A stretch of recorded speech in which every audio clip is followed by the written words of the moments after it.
misi TikTok itu adalah menginspirasi, menghibur, dan mengedukasi gitu. Oke.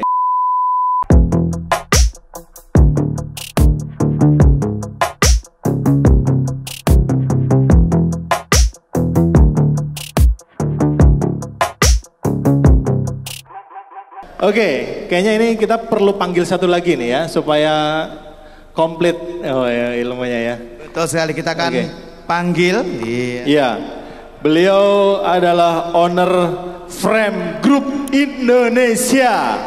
Dan juga license trainer of cover selling. Siapa dia? Kita panggil Bang Fakih Fatur Rahman. Sudah komplit ya. Sudah komplit. Ada Mbak Dewi, ada Ki Jendra, sekarang ada Bang Fakih Fatur Rahman. Oke, luar biasa sekali pemaparan dari Bang Fakih Fatur Rahman. Terima kasih. Keren ya. Udah berarti udah. Oh udah. Saya kira pas pakai masker tadi kok kayak bintang film Korea ya. Oke. Wah, langsung annyeonghaseyo. Annyeonghaseyo. Jalji semida. Weh, bisa juga Bisa ya? bahasa Korea ya. Tadi belajar di situ tadi. Mak Malay Mang Taik, Mang Moai. Wah itu Thailand ya, beda Itu ya. Thailand. Ini cup, Ini apa? open cup. Ya. Cup di cup, Mai. Oke, assalamualaikum Bang Fakih, apa kabar? Waalaikumsalam warahmatullahi wabarakatuh. Alhamdulillah. Sehat Mas? Ya? Oh, alhamdulillah saya sehat. Jadi kapan mulai jadi MC Mas? Saya jadi kebalik, MC. kebalik. Kebalik ya? Bang Mohon Fakih maaf. yang ditanya ya, oke. Jangan ambil job kita dong. Biar dapat Iya. double fee-nya. Nanti nggak cair ya, oke. Gak apa-apa kalau mau tukaran tempat ya. Masya Allah. Oke. Bang Fakih ya, ini bagaimana sih awal menyusun plan perusahaan?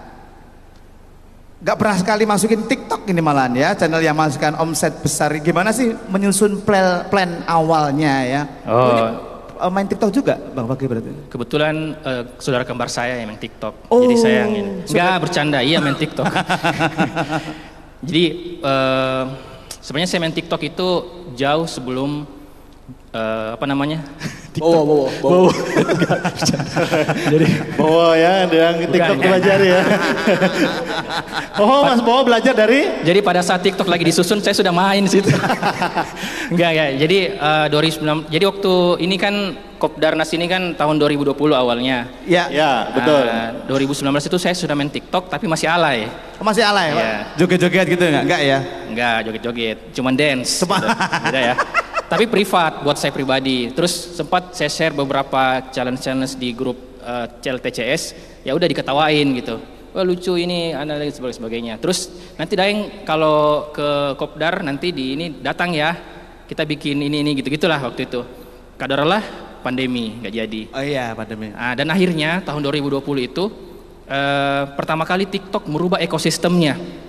Ya. Gara-gara PSBB, WFH. ya. Jadi WFH itu kan orang bosan, kemudian cari hiburan, tiba-tiba ketemu salah satu platform yang membuat dia bisa ngikutin. Jadi gini Mas, kalau Facebook kita bikin konten Facebook, misalnya tulisannya Bang Jen, terus ada yang kopas. Ya. Penulisnya marah kan? Ya. Instagram juga, misalnya Instagram bikin foto, terus fotonya juga kita ikutin. Di-share gitu kemana-mana. Bukan di-share, diikutin Oh, fotonya. diikutin. Pasti marah, ini plagiat. Tapi Oke. kalau TikTok semakin viral konten kita, orang banyak ikutin malah bagus.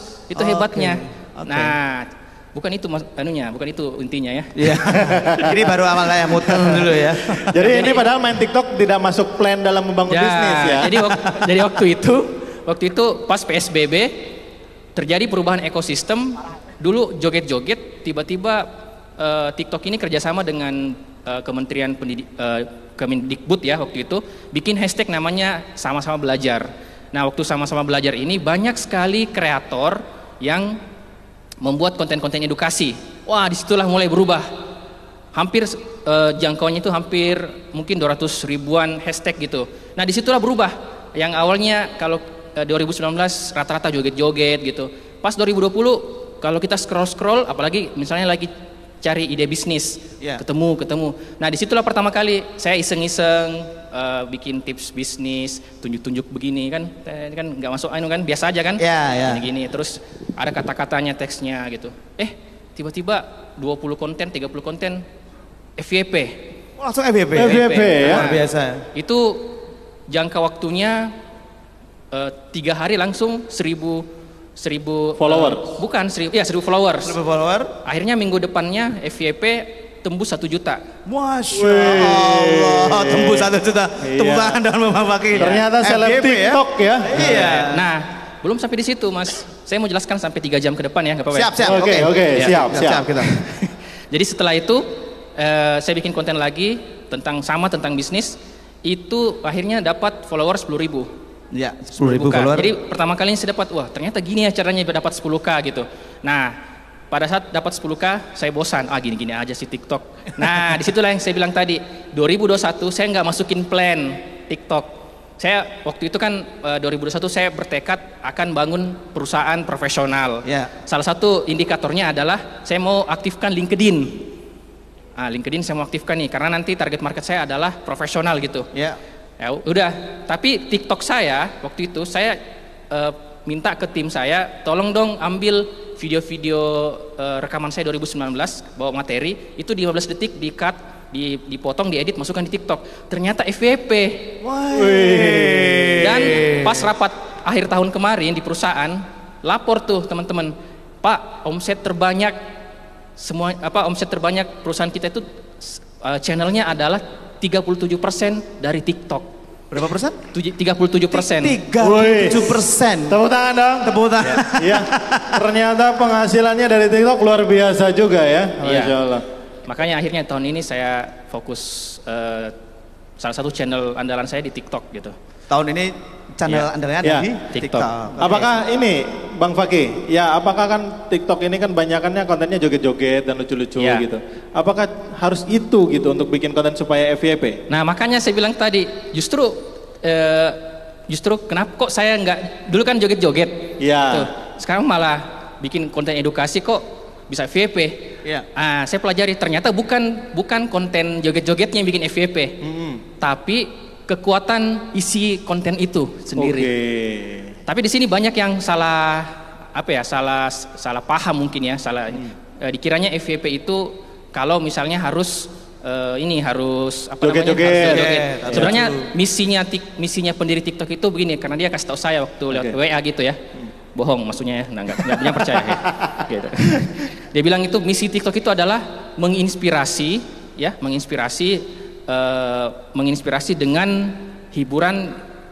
Saya lupa. Pokoknya ada kata-kata inspirasi, menghibur dan mengedukasi gitu. Oke. Itu salah satu misinya. Yes. Nah, dari situlah teman-teman seharusnya ya harus ada 3 poin itu. Jadi jangan juga bikin ceramah ya neraka lah begini itu juga bisa bahaya ya. Jadi dikemas dengan versi anak TikTok dan banyak sekarang. Jadi kalau kita buka TikTok mulai dari tausiah ada, Iya kan? kan? Tausiah ada. Kemudian ada berbagi tips tentang teknologi, Tentang bisnis. bahkan ada yang gini-gini aja. Itu FYP. Benar ya? Sama yang begini? Iya. Iya, KB Lame ya. KB Lame itu ya. Ya, Cuman itu gini bukan, doang ya. itu konten. Bukan begini-begininya, tapi kontennya. Iya. Gitu, Mas. Oke. Luar biasa. Wah, Iya. dari TikTok ya. Kalau tahun ini kira-kira masih dipakai nggak oleh brand? Apakah dan kita sebagai para pengusaha di sini, para pebisnis Masih bisa menguntungkan. masih relevan nggak sih TikTok di tahun ini gitu? Wajib, kalau saya sih jangan wajib karena yang wajib Wajib ain ya. yang wajib Ain, ada, malah. jangan wajib karena yang wajib itu cuma sholat ya dan mandi. Ya. Sholat ya. Sholat wajib ada ya. Ya jadi apa namanya? Kalau teman-teman pebisnis saya kasih data ya, tahun ini datanya 2019. Jadi pengguna TikTok itu, user TikTok itu didominasi oleh Gen Z. Ya, 16, Ya, Gen Z itu 16 sampai 24 Kayak tahun. saya. Saya. Gen Z juga saya. Iya. Maaf, Anda kolonial, saya milenial. Ya. Jadi Gen Z itu kalau mati lampu gitu. Ya, itu Gen Z Gen ya. Z, oh ya. Lucu sekali. Bang. Sorry. Lucu juga ya. Memang kalau seleb TikTok lucu ya. Ya, Syaratnya gitu. harus lucu ya. Biar FYP harus lucu ya. Biar FYP ya. Jadi Gen Z itu 46% ya itu pengguna TikTok Dan itu kalau genset ya rata-rata sekarang yang marketnya itu yang kalau di versi dunia nyatanya itu kan rata-rata manajer, manajer, fresh graduate, yang belanjanya harus di warkop gitu, bukan di warkop, di coffee shop. Coffee shop. Kalau kita kan warkop, dia coffee shop gitu ya. Kalau warkop itu 5.000. Yang pakai Nyafart Coach gitu ya, yang anak-anak SD gitu ya. Nah itu tuh anak-anak TikTok gitu. Nah itu data pertama. Yang kedua, fakta yang kedua adalah ternyata 10 dari 9 orang main TikTok hanya satu yang nggak lihat setiap hari. 9-9-nya setiap hari langsung buka. Itu fakta yang kedua. Jadi dari 10 orang 9 satu orang aja yang tidak buka TikTok tiap hari. 9-9-nya tiap hari buka TikTok. Dan data ketiga yang paling mencengangkan adalah spend time. Spend time itu adalah waktu berlama-lama di sosial media. Facebook cuma 17 menit. Instagram 37 menit. TikTok 57 menit. TikTok tepuk tangan dong buat saya. Nah, ada tepuk tangan itu tadi. TikTok 57 menit ya. Masya Allah. Oke. Tepuk tangan dong untuk Daeng ya panggilannya. Sebenarnya sama masih pengen banyak tanya tentang TikTok. Betul. Kebetulan saya juga punya akun TikTok tapi waktu sudah. Sudah dikode, waktu habis. Iya, waktunya sudah habis ya. Sangat luar biasa sekali. Sangat-sangat menginspirasi untuk kita semua dari ketiga para pembicara ini ya. Berikan tepuk tangan yang meriah untuk beliau ini luar biasa sekali. Oke, dan kami ucapkan terima kasih kepada Bang Jenderal, Kak Dewi dan juga Bang Fakih. Oke.